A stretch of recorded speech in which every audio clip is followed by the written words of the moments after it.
Good afternoon to everyone. जैसे कि आप सभी देख पा रहे हैं, आज अपन पढ़ने वाले हैं प्रेजेंट टेंस, वर्तमान काल।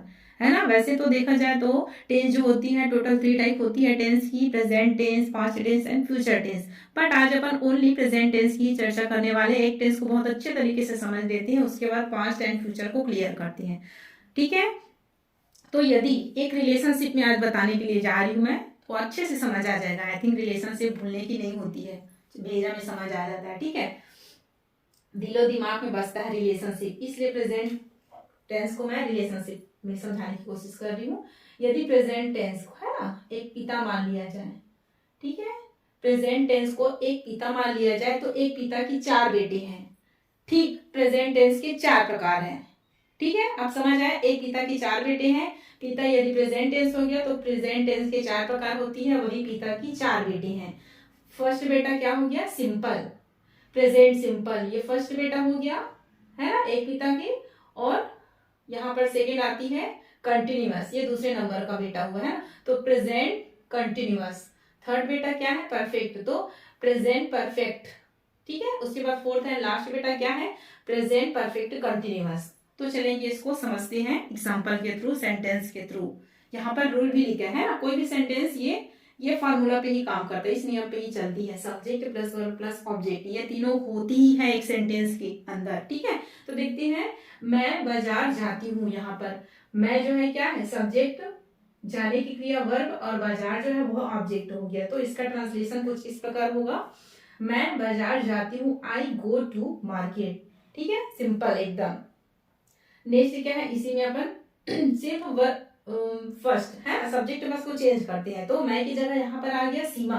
तो सीमा बाजार जाती है, सीमा, तो सीमा गोस टू मार्केट। और आप लोग को लग रहा होगा यहाँ पर गो आया और यहाँ पर गोस, यस क्यों जुड़ा? तो आया, एड हुआ तो हुआ कैसे? ठीक है, तो अपन देखते हैं यहाँ पर, इसलिए मैं उसको लिखी हूँ first person, third person and second person. ठीक है। यहाँ पर सीमा न मैं हूं न आप हो, कोई अन्य व्यक्ति है, कोई थर्ड पर्सन है, सिंगुलर है, किसी अन्य व्यक्ति के बारे में बात किया जा रहा है कि सीमा बाजार जाती है। ठीक है, तो इसलिए सीमा के साथ यहाँ पर ईएस आया है। ठीक है, इसलिए हो जाता है इसका ट्रांसलेशन सीमा बाजार जाती है, सीमा गोज टू मार्केट। ठीक है। नेक्स्ट है तुम बाजार जाते हो, यहाँ पर तुम चेंज हो गया सब्जेक्ट, यहाँ पर मैं था, यहाँ पर सीमा हो गई थी, यहाँ पर तुम जो है सेकेंड पर्सन है ना, इसलिए you go to market. Simple से you go to market, subject verb plus object. Verb में किसी भी प्रकार का एस एस नहीं जुड़ा है, इसमें न इसमें। तो इतना याद रखना, न फर्स्ट पर्सन में वर्ब में किसी भी प्रकार की कोई एस एस जुड़ती है, न ही सेकेंड पर्सन में। सिर्फ थर्ड पर्सन में एस या ईएस का कंडीशन लागू होता है, इसलिए सीमा के साथ ईएस आया है। ठीक है, आप इतना बस जान लो, सिर्फ थर्ड पर्सन और किसी अन्य व्यक्ति का नाम, चाहे वो जीवित व्यक्ति हो चाहे नॉन लिविंग कोई पदार्थ हो, उसके साथ आपको एस ईएस कंडीशन लगाना पड़ेगा। ठीक है। अपन नेक्स्ट देखते हैं, ये सिंपल के अंतर्गत ही निगेटिव भी क्वेश्चन आ जाती है ना। मैं बाजार जाती हूँ, ये तो सकारात्मक हो गया। अब ऐसा भी तो हो जाएगा कि मैं बाजार नहीं जाती हूँ, तो मैं बाजार नहीं जाती हूँ, तो I do not go to market. यहाँ पर डू क्यों आया, क्लियर करती हूँ सबसे। ठीक है, इसको देखते हैं, सीमा बाजार नहीं जाती है। ठीक है, ये सकारात्मक थी, सीमा बाजार जाती, ये नकारात्मक हो गया, सीमा बाजार नहीं जाती है, तो Seema does not go to market. अब यहाँ पर डज आया है। ठीक है, उसी प्रकार ये है, तुम बाजार नहीं जाते हो, you do not go to market. ठीक है, you do not go to market. अब यहाँ पर do first person and second person में डू आया है एंड थर्ड पर्सन में डज आया है। ठीक है, तो डू इसीलिए आया है क्योंकि फर्स्ट पर्सन है, इसीलिए आया है। तो आपको इसको भी याद रख लेना है कि first person and second person के साथ डू आता है यदि निगेटिव की बात हो रही है, तो निगेटिव क्वेश्चन है तो।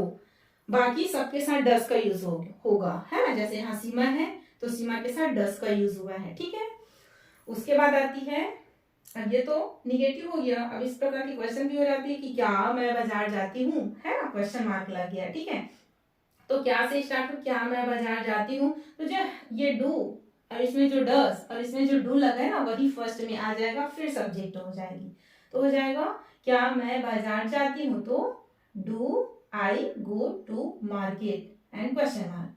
इसमें हो जाएगी क्या सीमा बाजार जाती है, तो डज लगा था इसमें, तो डज जो है फर्स्ट आ जाएगा, तो does Seema go to market. और यहाँ पर ध्यान रहे आपको, जो गोस है ना, जो गोस था ना, वो निगेटिव में कंपल्सरी वर्ब का फर्स्ट फॉर्म ही आ जाता है, चाहे वो आई की बात रहे, तुम की बात रहे, चाहे फर्स्ट पर्सन हो, थर्ड पर्सन हो, चाहे सेकेंड पर्सन हो, किसी भी पर्सन की बात हो, निगेटिव में वर्ब का फर्स्ट फॉर्म कंपल्सरी लगाना है। एस यस किसमें लगता है, सिर्फ सिंपल में, जब वाक्य जो है सकारात्मक में होना चाहिए, ठीक है। उसके बाद है क्या तुम बाजार जाते हो, तो डू लगा था इसमें, तो डू फर्स्ट आ जाएगा, तो do you go to market and question mark, है ना, क्योंकि क्वेश्चन किया जा रहा है, क्या मैं जाती हूँ, क्या सीमा जाती है, और क्या तुम जाते हो, बाजार जाते हो, ठीक है, इसलिए क्वेश्चन मार्क भी आपको लगाना है। उसके बाद आती है सेकेंड नंबर का बेटा क्या है, प्रेजेंट कंटिन्यूअस, है ना, कंटिन्यूअस मतलब कोई भी काम जो है चल रही है, निरंतर चल रही है, वो कंटिन्यूअस की बात हो रही है वहां पर, ठीक है। वही कंटिन्यूअस की पहचान है कि निरंतरता ही कंटिन्यूअस की पहचान है। तो देखते हैं, मैं बाजार जा रही हूँ, जो जाने की क्रिया वो हो रही है ना, तो हो जाएगा I am going to market. अब निरंतर चल रही है मतलब वर्ब में आईएनजी फॉर्म लगेगा ही लगेगा, चाहे प्रेजेंट टेंस रहे, पास्ट टेंस रहे, चाहे फ्यूचर टेंस रहे, कोई भी टेंस रहे, कोई भी सेंटेंस हो जिसमें निरंतरता है कि जाया जा रहा है ना, जो काम हो रहा है कंटिन्यूअस में, उसमें वर्ब का आईएनजी फॉर्म लगेगा ही लगेगा, ठीक है। तो हो जाएगा I am going to market. आपको इतना तो पता होगा आई के साथ एम का यूज होता है, ठीक है। उसके बाद है सीमा बाजार जा रही, तो सीमा इज गोइंग टू मार्केट, ठीक है। तो सीमा के साथ यहाँ पर इसका यूज हुआ है, ठीक है, क्योंकि थर्ड पर्सन सिंगुलर है, इसलिए इसका यूज, क्योंकि एक ही व्यक्ति के बारे में बात की जा रही है कि सीमा जो है बाजार जा रही है, इसलिए यहाँ पर इज का यूज हुआ है, ठीक है। उसके बाद आता है तुम बाजार जा रहे हो, तो यू, है ना, सेकेंड पर्सन है, लेकिन तुम, है ना, मैं अपने बारे में, मैं मेरे बारे में बात नहीं कर रही हूँ, मेरे मतलब कोई है सामने वाला, है ना, उसके बारे में बात हो रही है कि तुम बाजार जा रहे हो, तो आर का यूज होगा यहाँ पर, ठीक है, you are going to market.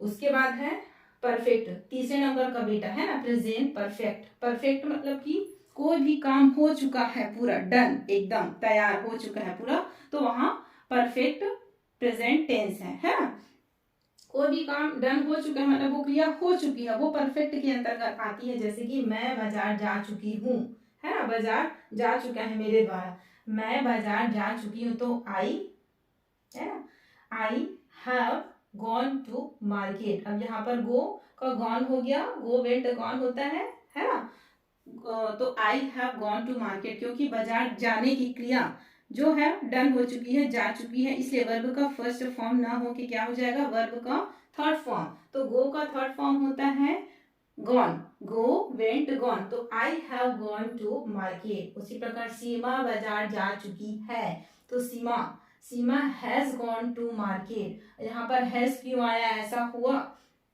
ऐसा कंफ्यूजन हो रहा होगा आपको, अभी क्लियर करती हूँ मैं, ठीक है। उसके बाद है तुम बाजार जा चुके हो, you have gone to market, ठीक है। उसके बाद आती है लास्ट नंबर का बेटा perfect continuous, present perfect continuous, मैं बाजार जाती रही हूँ, ठीक है। तो आई के साथ तो हैव लगा ही है, तो आई हैव, और यहाँ पे बीन एड जुड़ेगा, है ना, क्योंकि प्रेजेंट परफेक्ट कंटिन्यूअस से बीन जो है लगता है, रूल में शामिल है वो, है ना। I have been going to market. उसके बाद है सीमा बाजार जाती रही है, Seema has been going to market, Seema के साथ हैज है इसलिए हैज आया, तो Seema has been going to market. उसके बाद आती है तुम बाजार जाते रहे हो, है ना, तो यू के साथ हैव का यूज हुआ है, तो हो जाएगा you have been going to market, ठीक है। उसके बाद मैं बताती हूँ आप लोग को, डू किसके साथ आएगा, डस किसके साथ आएगा, हैव किसके साथ आएगा, एंड हैज किसके साथ आएगा, ठीक है। तो थर्ड पर्सन के साथ डज आएगा, और फिर उसके बाद टोटल सबके साथ डू आएगा, है ना। First person and second person के साथ डू का यूज होगा, थर्ड पर्सन के साथ डस का यूज होगा, ठीक है आपको। उसके बाद आती है हैव किसके साथ आएगा एंड हैज किसके साथ आएगा। तो जिसके साथ डू का यूज कर रहे हो आप, उसी के साथ हैव का यूज करना है, जिसके साथ डस का यूज कर रहे हो उसी के साथ आपको हैज का यूज करना है, ठीक है। जहां डू आएगा वहां पर हैव आएगा, जहां पर डज आएगा वहां पर हैज आएगा। जैसे कि आई के साथ डू का यूज हुआ था इसलिए आई के साथ हैव आया, सीमा के साथ डस का यूज हुआ इसलिए सीमा के साथ हैज आया, यू के साथ डू का यूज हुआ इसलिए यू के साथ क्या आया, हैव आया। Okay clear. आज का प्रेजेंट टेंस क्लियर हो गया। अपन नेक्स्ट वीडियो में कवर करने वाले हैं पास्ट टेंस को। यदि वीडियो अच्छा लगे तो प्लीज शेयर कमेंट करें and thank you for watching me.